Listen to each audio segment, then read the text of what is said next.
الحمدللہ نحمدہ ونصلی علی رسولہ الکریم اما بعد فاعوذ باللہ من الشیطان الرجیم بسم اللہ الرحمن الرحیم۔ اللہ تعالیٰ سے دعا ہے اللہ تعالیٰ صحیح طریقے سے بات کہنے کی، سننے کی، سمجھنے کی، پھر اس پہ ہم سب کو عمل کی توفیق عطا فرمائے۔ نکاح کرنے کے لیے 10 اہم مقاصد۔ نمبر 1، اللہ کے حکم کی وجہ آوری۔ ارشاد خداوندی ہے، تم میں سے جن مردوں یا عورتوں کا اس وقت نکاح نہ ہو ان کا بھی نکاح کراؤ، اور تمہارے غلاموں اور باندیوں میں سے جو نکاح کے قابل ہوں ان کا بھی نکاح کریں۔ نمبر 2، رسول اللہ صلی اللہ علیہ وسلم کی اتباع۔ رسول اللہ صلی اللہ علیہ وسلم نے ارشاد فرمایا، نکاح میری سنت اور طریقہ ہے۔ نمبر 3، ایمان کی تکمیل۔ رسول اللہ صلی اللہ علیہ وسلم نے ارشاد فرمایا، جس نے شادی کر لی اس نے اپنا آدھا ایمان مکمل کر لیا۔ اب وہ باقی آدھے ایمان کے بارے میں اللہ تعالیٰ سے ڈرتا رہے۔ نمبر 4، پاک دامنی اور تقویٰ کا اصول۔ نبی پاک صلی اللہ علیہ وسلم نے ارشاد فرمایا، اے نوجوانوں کی جماعت، تم میں سے جو شادی کی استطاعت رکھ سکتا ہو وہ ضرور شادی کر لے، کیونکہ شادی نظروں کو نیچی اور شرمگاہ کی حفاظت کرنے میں زیادہ معاون ہے۔ نمبر 5، نسل انسانی کی حفاظت۔ ارشاد خداوندی ہے، اور اسی طرح اللہ تعالیٰ نے تم کو زمین سے پیدا کیا اور اسی میں تمہیں نکاح اور تنادل کے ذریعے آباد کیا۔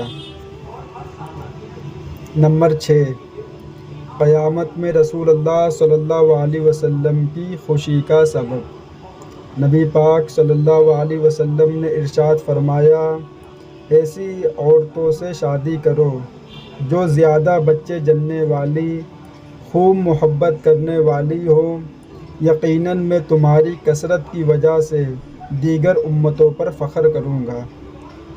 نمبر 7، سکون قلب اور رحمت و محبت۔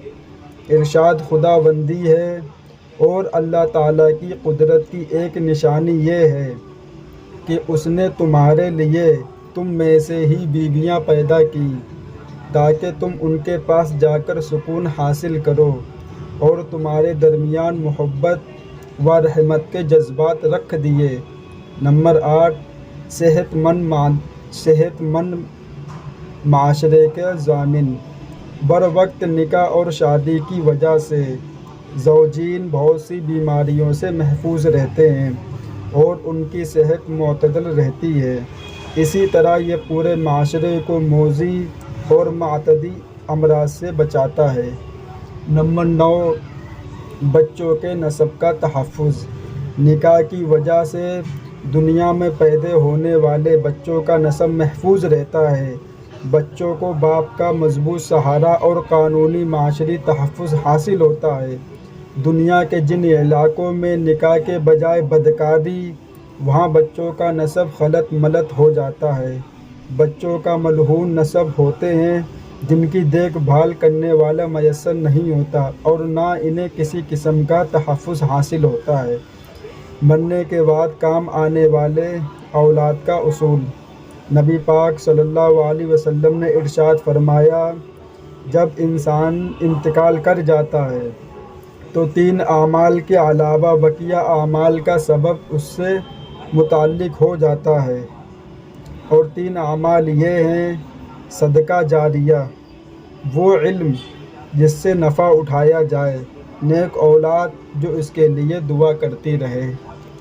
میرے بھائیوں، عزیز ساتھیوں، جو مسلمان بھائی، جو نوجوان لڑکا نکاح کرنے کی طاقت رکھتا ہو وہ نکاح کرے، اس لیے کہ اگر انسان کا صحیح ٹائم پہ نکاح نہیں ہوتا ہے تو وہ غلط چیزوں میں، غلط فلموں میں مبتلا ہو جاتا ہے اور الٹے سیدھے حرکت دینے لگتا ہے۔ تو میرے بھائی، جب وہ یہ کام کرے گا تو اس کا جو گناہ ہے وہ صرف اور صرف اس کے ماں باپ کو ملے گا۔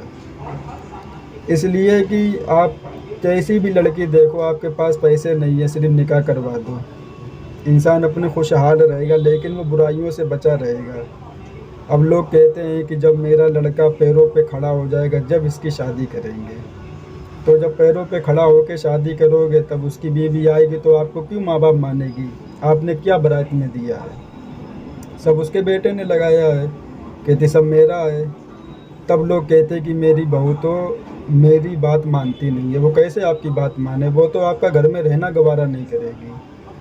تو اس لیے میرے بھائیوں، جو مسلمان نکاح کی استطاعت رکھتا ہو وہ نکاح کرے۔ جب کوئی نکاح کرتا ہے، نبی پاک صلی اللہ علیہ وسلم نے ارشاد فرمایا کہ جب کوئی مرد نکاح کرتا ہے تو شیطان چیخ چیخ کے روتا ہے اور کہتا ہے کہ ہائے افسوس، اس نے اپنا ایمان مجھ سے بچا لیا۔ اللہ تعالیٰ سے دعا، اللہ تعالیٰ ان باتوں پہ ہم سب کو عمل کی توفیق عطا فرمائے۔ اور میرے مسلمان بھائیوں، میرے چینل کو سبسکرائب کریں۔ وآخر الدعوانا والحمد للہ رب العالمین۔